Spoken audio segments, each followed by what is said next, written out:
Hey, what is up, mortals? Welcome to Season 1 Part 7 What If Villains Had an Academia? Just wanted to greet you guys by just saying sit back and relax. You're in for a treat, and so we begin. The crisp, autumn air carried with it the mild scent of coffee, students claiming their daily caffeine in an attempt to prepare for the first day of training.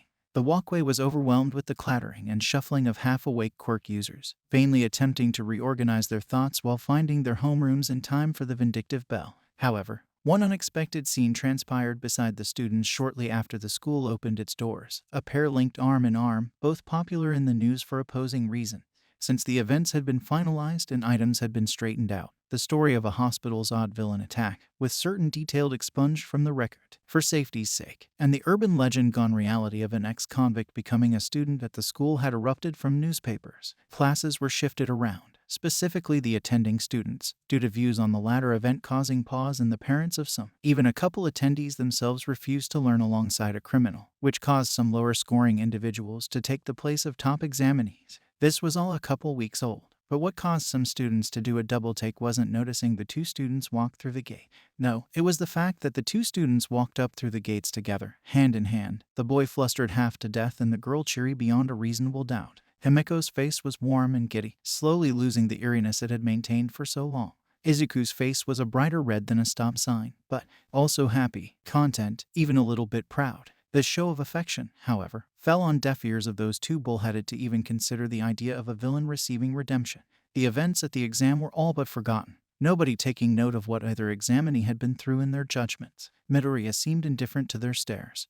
But no matter how well she hid it, Toga still felt exactly as she had when her killer's instinct took over. Ostracized, prying eyes peeling back her resolve like tissue paper, she began to lose herself in anger. But the pseudo-changeling was snapped out of her rising bloodlust by a clenching hand holding hers. Looking over, the blonde bombshell's facade melted away as she saw her freckled fighter give her the most genuine, kind smile she could imagine. Taking a deep breath, she squeezed his hand twice, signaling the vampiric mimic was calming down. They walked through the doors together, Toga being reminded every second of the unbelievable boy beside her. She'd seen him push himself so hard it had made the ex-psychopath's head spin, and his adamant nature forcing himself to stick to the same schedule and exercise routine was mind-boggling. Not to mention his conversation with Nezu just a week before school would get into session.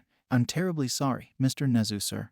And I understand this is very short notice, so it'll be hard to work out, but I need to insist on this. Toga needs me there to help her, at least for the time being. Midoriya, I do understand your concern, and it is quite the valid one. Wouldn't you say, though, that your current relationship with her could hinder both your and her performance while attending UA? Forgive me, young Midoriya, but you must prove to me you mean." His sentence trailed off as the future attendee looked into the principal's eyes with a stare he'd only seen from the likes of All Might before, a look of pure honesty and determination. "Principal Nezu, I am going to hold both of us to our schoolwork. I want to become a hero and help people, and nothing, not a relationship, not a burglary, not even a death in the family, will keep me from that goal. I want to make sure nobody ever has to struggle alone again. And that starts with Himiko Toga. I don't care if I'm her boyfriend or estranged brother, sir. She'll struggle if I can't be there to keep her on track. Please." The boy's stare kept steady for the extended pause, and after a while, Nezu sighed heavily, rubbing his temples. "Maybe this is me going soft, but all right, Izuku Midoriya. I will arrange for you and Himiko to both be in Class 1A. However, if your performance falters due to this, know I will be forced to swap her class." As he spoke, the cognizant mammal wrote down a note for himself. The green-haired savior let out a shaky sigh, hanging his head in a proper bow. "Thank you, sir. I won't let you down," the freckled fighter affirmed, getting up to leave. Himiko Toga ducked behind the hallway walls and laid down on her bed, biting her pillow and fighting back the burning in her eyes. The vampiric mimic's throat began to choke up as she buried her face deeper into her pillow, straining to keep this flood of emotions inside. She didn't want to let anyone see her cry. As they were about to enter the school, Izuku felt a squeeze on his hand. He very subtly nodded to Himiko and loosened his grip.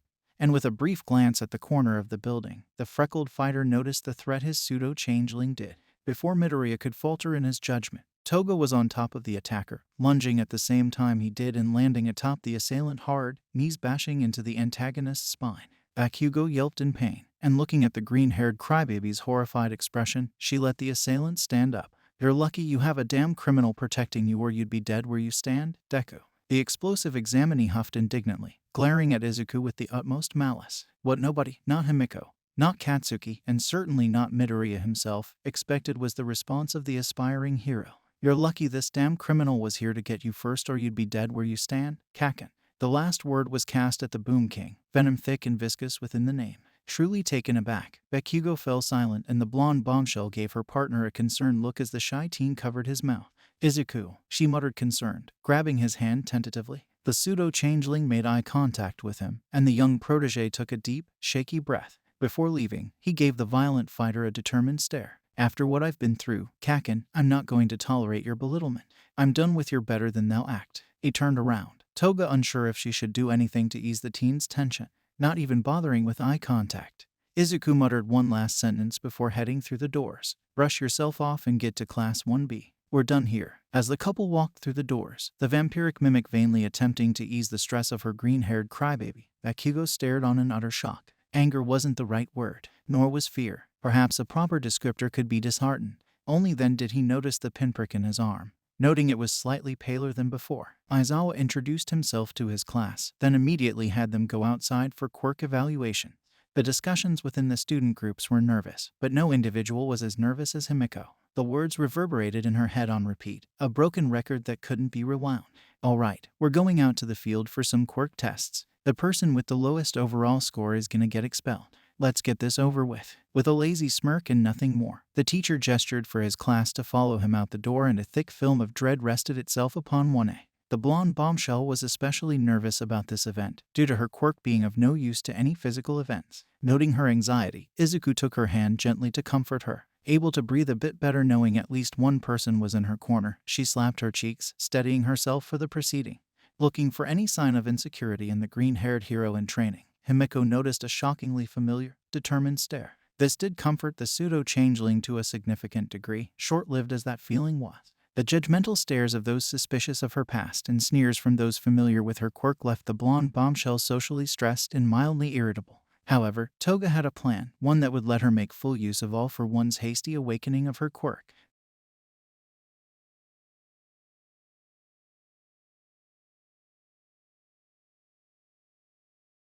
Glancing at her vial of blood and sloshing it around subtly, the vampiric mimic had to resist drinking it right away.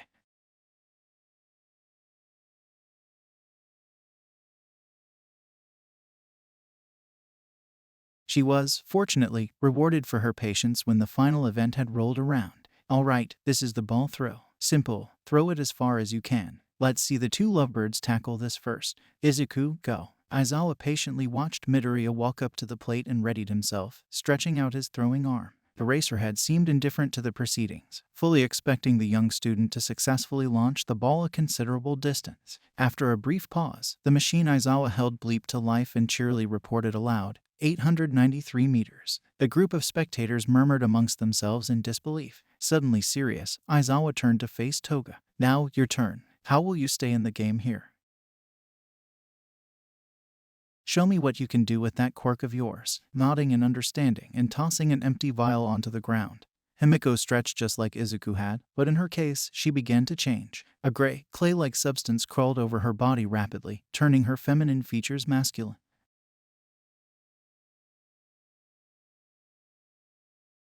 Eyes flaring to life and sparks flying from her hands in anticipation, the pseudo-Katsuki picked up the ball and clutched it tightly, winding back her throw, ignoring the shock of some and the fear of others, and the mild excitement of Asazawa. The vampiric mimic wound up her throw and launched the ball with a devastating explosion. It rocketed through the air before landing a solid distance away, only confirmed by the teacher's device beeping out, 578 meters. Grinning broadly and the transformation already wearing off, Toga giddily grabbed her clothes from the ground and skipped to the bathroom to get redressed, hurrying before her body was fully clear of the gray goo. Sighing, Aizawa nodded to himself. As much as he'd love to expel another class, he knew that this one had potential. He'd need to ensure they'd have a good future, and thus would drive them harder than he'd driven any class before. Gesturing for everyone to follow him inside, Himiko grinned happily at Izuku and Tackle hugged him, redressed and happy as ever. Before she knew what was happening, a laughing and grinning Midoriya had scooped her up into his arms, heading back to the classroom. She giggled and held the boy close, sighing and getting up to walk on her own after a little while.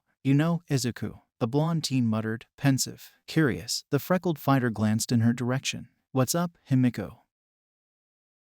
About how I wanted life to just be easy, you know. Well, now I kinda get why that was a yucky view to go by. Hard work is kinda gratifying. pleasantly surprised. The green-haired student gave her another award-winning smile and a bear hug. You know, we could add some training time into your schedule. It'd let us get more time together while also improving for school. We can even give one another more lessons on combat and trade knowledge of heroes. As he spoke, Izuku's face lit up like a Christmas tree, making the blonde bombshell's heart flutter. She nodded in acceptance, and they exchanged a fist bump. Himeko could learn to love this. Thank you all for indulging yourselves in the story thus far. Hope you enjoyed it. Now there are a few more things that I'd like to go over before the video ends. Firstly, we've got a second channel called Anime Deep Dive. Anime Deep Dive goes deep into the facts and lore of a wide variety of anime. It's sure to expand your weeb knowledge for all kinds of series guaranteed. On top of that, we have a third channel called We The Celestials Naruto What Ifs. It's what we do on this channel already but in the vast world and lore of Naruto.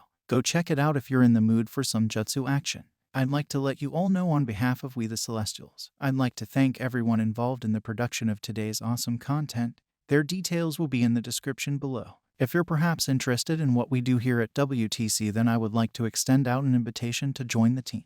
The only caveat being we only accept members 16 and older to join our crew. You can find us on our Discord, which you can locate in the description below. Our Discord is an all-around fantastic place to be. Whether you're a fan or looking to join our band of misfits, all you gotta do is hit up the recruitment server and sign up for whichever category of work that fulfills your interest. We're always looking for members to join us. Well, that's it from us for today's video. So thank you all for watching and have a great day.